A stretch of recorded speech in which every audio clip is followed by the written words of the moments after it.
Hi everyone. అనుకోని పెళ్ళి part 57. గమనిక: ఈ పాత్రలు నటులకు సంబంధించినవి కావు.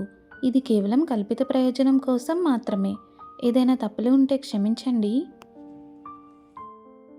రేయాన్ష్ తన కుటుంబం వైపు తిరిగి ఏమీ జరగనట్లుగా మృదువైన చిరునవ్వుతో ఉంటాడు. కానీ అతను మాట్లాడేలోపే రేయాన్ష్ తల్లి అతని చెంప మీద గట్టిగా కొట్టింది. శబ్దం ప్రతిధ్వనించింది. మళ్ళీ నిశ్శబ్దం ఆవరించింది. మేము ఏంటనుకుంటున్నావు, మూర్ఖులమా అని అమ్మ అరిచింది. వణుకుతున్న గొంతుతో కన్నీళ్లు స్వేచ్ఛగా ప్రవహిస్తున్నాయి రేయాన్ష్ తల్లి మీద. నువ్వు మా భావోద్వేగాలతో ఆడుకున్నావు అని అంటుంది ఆమె. రేయాన్ష్ తల దించుకుంటాడు. అతని ముఖంలో అపరాధ భావన కమ్ముకుని ఉంది. క్షమించండి అమ్మా, కానీ నేను ఇలా చేసి ఉండకపోతే మనమందరం ప్రమాదంలో పడిపోయేవాళ్ళం అని రేయాన్ష్ నిశ్శబ్దంగా అంటాడు. కానీ రేయాన్ష్ తల్లి పని అయిపోలేదు. ఆమె మాన్వి వైపు చూపించింది. నీ చర్యలు ఏం చేశాయో నీకు తెలుసా? నీ తెలివి తక్కువ పథకం వల్ల నీ భార్య ఆత్మహత్య చేసుకోబోయింది అని అంటుంది రేయాన్ష్ తల్లి. రేయాన్ష్ కళ్ళు భయంతో పెద్దవి అవుతాయి. అతను మాన్వి వైపు తిరిగి ముందుకి పరిగెత్తుకుని వెళ్తాడు. మాన్వి అని అతను ఊపిరి పీల్చుకుని చేయి చాపుతాడు పట్టుకోవడానికి. కానీ రేయాన్ష్ ముట్టుకునే లోపే మాన్వి అతనికి గట్టిగా చెంపదెబ్బ ఇస్తుంది. నా దగ్గరికి రాకు, నాకు నువ్వు దూరంగా ఉండు అని మాన్వి అరుస్తూ ఆమె గొంతు పగిలిపోతుంది. కన్నీళ్లు కళ్ళని మూసుకుంటున్నాయి. నా దగ్గరికి రాకు, నేను నిన్ను ద్వేషిస్తున్నాను అని అంటుంది మాన్వి. రేయాన్ష్ స్తంభించిపోతాడు. అతని కళ్ళలో నొప్పి మెరుస్తోంది. కానీ మాన్వి వెనుదిరిగి గదికి పరిగెత్తుకుని వెళ్ళిపోతుంది. ఏడుపు రేయాన్ష్ని దాటింది. మాన్వి మంచం మీద కూలిపోయి తన ముఖాన్ని చేతుల్లో దాచుకుంది. ఛాతీ బరువెక్కుతుంది ఉపశమనంతో, కోపంతో. రేయాన్ష్ తన గురించి ఏమనుకుంటున్నాడు? మాన్వి కన్నీళ్ల మధ్య మాట్లాడుకుంటుంది. రేయాన్ష్ ఏది కావాలంటే అది చేయగలడా? నా బాధ పట్టింపు లేదా అని అనుకుంటుంది మాన్వి. కానీ ఆ కోపంలో కూడా మాన్వి పెదవుల నుండి ఒక మృదువైన ప్రార్థన వెలువడింది. ధన్యవాదాలు దేవుడా, ధన్యవాదాలు అతన్ని సురక్షితంగా ఉంచినందుకు అని మాన్వి అనుకుంటుంది. తర్వాత దిండును గట్టిగా పట్టుకుని, కానీ నేను క్షమించను, త్వరలో అస్సలు క్షమించను అని అనుకుంటుంది మాన్వి. రేయాన్ష్ అందరినీ రక్షించడానికి ప్రయత్నిస్తున్నాడు. మరియు ఇదిగో రేయాన్ష్ అందరి చేత చెంపదెబ్బలు తింటున్నాడు.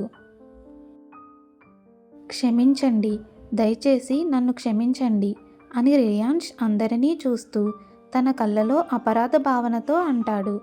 కానీ అతనికి ప్రతిఫలంగా లభించేది చల్లని కోపంగా ఉన్న చూపులు మాత్రమే.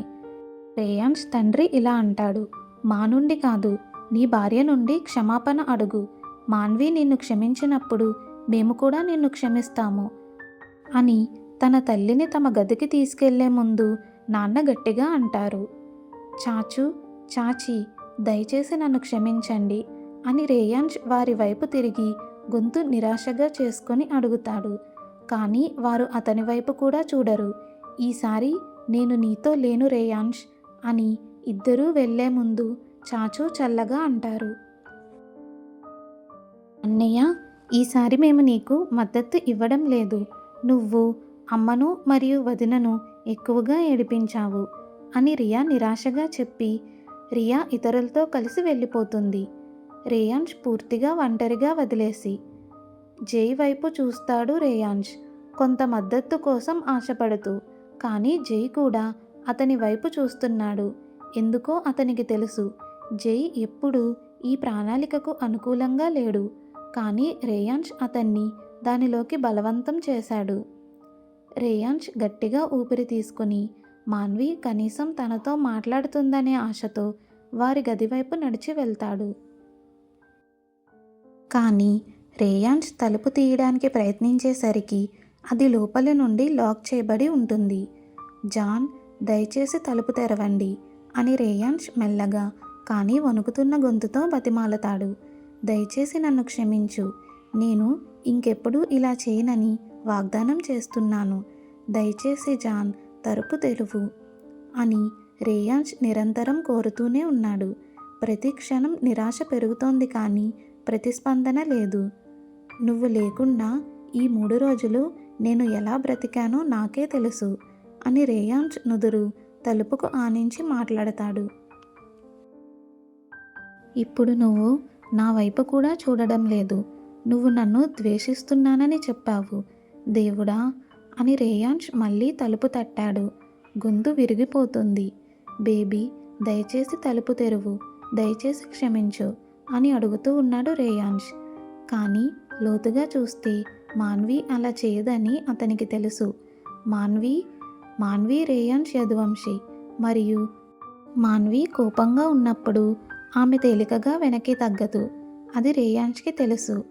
ఓడిపోయినట్లు అనిపించి రేయాన్స్ జై గదికి వెళ్ళి తలుపు తట్టాడు. జై తలుపు తెరిచాడు. జై ముఖం చికాకుతో నిండిపోయింది. ఏమిటి అని జై అరిచాడు. కానీ రేయాన్స్ అతన్ని దాటి గదిలోకి వెళ్ళాడు. జై అతని వెనక తలుపు మూసివేస్తాడు. కోపం ఇంకా స్పష్టంగా కనిపిస్తుంది జై ముఖంలో. బ్రో, నువ్వు నీ ప్రేమ జీవితాన్ని, ఇప్పుడు నా ప్రేమ జీవితాన్ని కూడా చెడగొట్టావు అని జై నేలపై అతని పక్కన కూర్చుని ఫిర్యాదు చేస్తాడు. నీ సోదరి నన్ను త్వరగా క్షమించదు. నేను కూడా చనిపోయాను. ఆమె నాతో మాట్లాడడం లేదు. నన్ను తన గదిలోకి రానివ్వడం లేదు. రేయాన్స్ నిట్టూర్చి అతని పక్కన కూర్చుంటాడు. రేయాన్స్ ముఖాన్ని తన చేతుల్లో దాచుకుంటాడు. ఇద్దరూ అక్కడే కూర్చుని ఉంటారు, చేతులు తలపై పెట్టుకుని. రేయాన్స్ సృష్టించిన గందరగోళంలో మునిగిపోయారు జై మరియు రేయాన్స్. వాళ్ళని సంతోషపెట్టడానికి ఏదైనా ఆలోచించు అని రేయాన్స్ జై వైపు చూస్తూ అతనికి పరిష్కారం దొరుకుతుందనే ఆశతో అన్నాడు. బదులుగా జై అతన్ని బలంగా తోశాడు. రేయాన్స్ నేలపై పడిపోతాడు. నీకు ఏది కావాలంటే అది చేసుకో, నన్ను ఏమీ అడగకు మూర్ఖుడా అని జై అరుస్తాడు. రేయాన్స్ లేచి కూర్చుని జై వైపు తిరిగి, ఈ ఇంట్లో నన్ను ఎవరూ గౌరవించరు. అందరినీ కాపాడడానికి నేను నా ప్రాణాలను పణంగా పెడుతున్నాను మరియు ఇక్కడ వాళ్ళు నన్ను శపిస్తున్నారు అని ఊపిరి పీల్చుకుంటూ అంటాడు రేయాన్స్. రేయాన్స్కి కావాల్సిందల్లా తన మాన్విను కౌగిలించుకోవడం, ముద్దు పెట్టుకోవడం, దగ్గరగా పట్టుకోవడం. రేయాన్స్ మాన్విను చాలా మిస్ అవుతున్నాడు. రేయాన్స్ తల తిప్పగానే స్తంభించిపోయాడు. అతనికి మాన్వి ఇక్కడ ఉన్నట్లు అనిపించింది. మాన్వి అక్కడే కూర్చుని రేయాన్స్ని చూస్తోంది, కానీ మాన్వి ఇక్కడే ఉంది. రేయాన్స్ వెంటనే నిటూరుగా కూర్చుని గుండె వేగంగా కొట్టుకుంటుంది. బేబీ అని రేయాన్స్ అంటాడు. ఆలోచించకుండా మాన్విను గట్టిగా కౌగిలించుకున్నాడు. రేయాన్స్ మాన్వి ముఖాన్ని ముద్దు పెట్టుకోవడానికి, నిరాశగా క్షమాపణ కోరడానికి దగ్గరికి వెళతాడు. క్షమించు జాన్, నన్ను క్షమించు బేబీ, నేను ఇంకెప్పుడు ఇలా చేయను. దయచేసి నన్ను క్షమించు జాన్, దయచేసి క్షమించు అని అంటున్నాడు రేయాన్స్. కానీ మాన్వి అతని చేతుల్లో కరిగిపోయే బదులు రేయాన్స్ను బలంగా తోసేసింది. రేయాన్స్ దాదాపు వెనక్కి తగ్గాడు. మాన్వి ఇప్పుడు ఇంత బలంగా ఉందేంటి? కేవలం 3 రోజుల్లోనే మాన్వి బలంగా మారిందా అని అనుకుంటాడు రేయాన్స్. మ్యాన్, నేను మాన్విని కాదు, నీ బిడ్డని కాదు, జైని. నన్ను వదిలే పిచ్చివాడా అని అంటాడు జై. రేయాన్స్ అయోమయంగా చివరకు తన ముందు ఉన్న వ్యక్తి వైపు చూశాడు. అది మాన్వి కాదు, అది జై. రేయాన్స్ గది అంతా చూస్తాడు. గుండె మునిగిపోయినట్లు అనిపిస్తుంది. మాన్వి ఇక్కడ లేదు. మాన్వి ఎప్పుడూ ఇక్కడ లేదు. అది రేయాన్స్ ఆలోచన మాత్రమే. అరెరే, నాకు భ్రమ కలుగుతున్నట్లు ఉంది అని తల పట్టుకుని అంటాడు రేయాన్స్. రేయాన్స్ నేలపై తిరిగి కూలబడతాడు. గుండె నొప్పిగా అనిపిస్తుంది. నా భార్య నాకు చాలా గుర్తొస్తోంది అని బిగ్గరగా మరియు బాధగా ఏడుస్తాడు రేయాన్స్. నా స్నేహితురాలని నేను మిస్ అవుతున్నాను అని జై కూడా అతని పక్కన ఏడుస్తూ ఉంటాడు. ఇద్దరూ గుండె పగిలిపోయినట్లు కనిపిస్తున్నారు. రేయాన్స్ తన తలని జై భుజంపై పెడతాడు. జై తన తలని రేయాన్స్ తలపై పెడతాడు.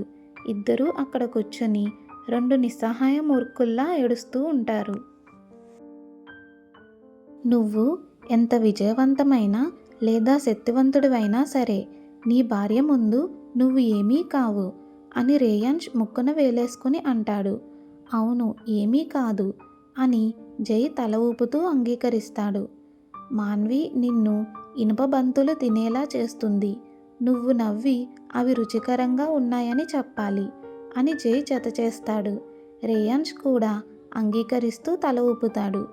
రేయాన్స్ గట్టిగా ఊపిరి పీల్చుకొని, నాకు పెళ్ళయింది, నీకు పెళ్ళి కాలేదు, నా బాధ నీకేం తెలుస్తుంది, నీ బాధ నాకన్నా తక్కువ అని అంటాడు రేయాన్స్. మనం ఇప్పుడు ఏం చెయ్యాలి అని ఇద్దరూ ఏకగ్రీవంగా అడుగుతారు. గొంతులు నకిలీ ఏడుపుతో నిండిపోయి ఉంటాయి. మరుసటి ఉదయం మాన్వి ముగ్గులలో కాఫీ పోస్తూ అంటుంది, ఈసారి నేను అతన్ని అంత తేలికగా క్షమించను. చాచి కూరగాయలు కోస్తూ కోపంగా చెప్తుంది, అవును, నేను కూడా ఈసారి క్షమించను. రేయాన్స్ చాలా దూరం వెళ్ళాడు అని అంటుంది చాచి. జై కూడా వెన్నను బ్రెడ్ మీద అవసరమైన దానికంటే ఎక్కువ శక్తితో పూశాడు. జై నాకు చెప్పాలని కూడా అనుకోలేదు అంటుంది.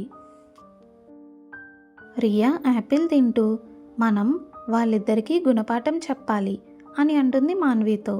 ముగ్గురు ఏకగ్రీవంగా అవును అంటారు. కొంత సమయానికి వాళ్ళు బ్రేక్ఫాస్ట్ టేబుల్ సెట్ చేస్తారు. అందరూ టేబుల్ దగ్గరికి వస్తారు, రేయాన్స్ తప్ప. కొంత సమయానికి అప్పుడే ఆఫీస్ దుస్తుల్లో ఉన్న రేయాన్స్ ఫోన్లో మాట్లాడుతూ వస్తాడు. అవును, ఈరోజే మీడియాతో నా ఇంటర్వ్యూ ఏర్పాటు చేయి అంటూ గదిలోకి వస్తాడు. మాన్వి తన సాధారణ సీట్లో కూర్చుని ఉంటుంది, రేయాన్స్ వైపు చూడకుండా. రేయాన్స్ మాన్వి పక్కన కూర్చుని, గుడ్ మార్నింగ్ నా భార్య అని తన చెవిలో మెల్లగా అంటాడు. కానీ మాన్వి పూర్తిగా విస్మరిస్తుంది. జై కూడా ఆహారం నిజంగా రుచికరంగా ఉంది అని మాట ప్రారంభించడానికి ప్రయత్నిస్తాడు. కానీ ఎవరూ స్పందించరు. రేయాన్స్ వేడుకుంటూ, దయచేసి నన్ను క్షమించండి, నన్ను క్షమించండి అని అంటాడు. పక్కనే జై కూడా, నేను కూడా, నన్ను క్షమించండి అని త్వరగా అంటాడు. కానీ ఎవరూ వారిని చూడరు. మాన్వి కాఫీ తాగుతూ మామూలుగా చెప్తుంది, అమ్మా, నా పరీక్షలు రేపటి నుండి ప్రారంభమవుతాయి. నేను కియాతో లైబ్రరీలో చదువుకుంటాను అని అంటుంది మాన్వి. అమ్మ సరే అని తల ఊపుతుంది. రేయాన్స్ వెంటనే, నేను పని తర్వాత నిన్ను తీసుకువెళ్తాను, తర్వాత మనం లాంగ్ డ్రైవ్కి వెళ్దాము అని అంటాడు. కానీ మాన్వి స్పందించదు.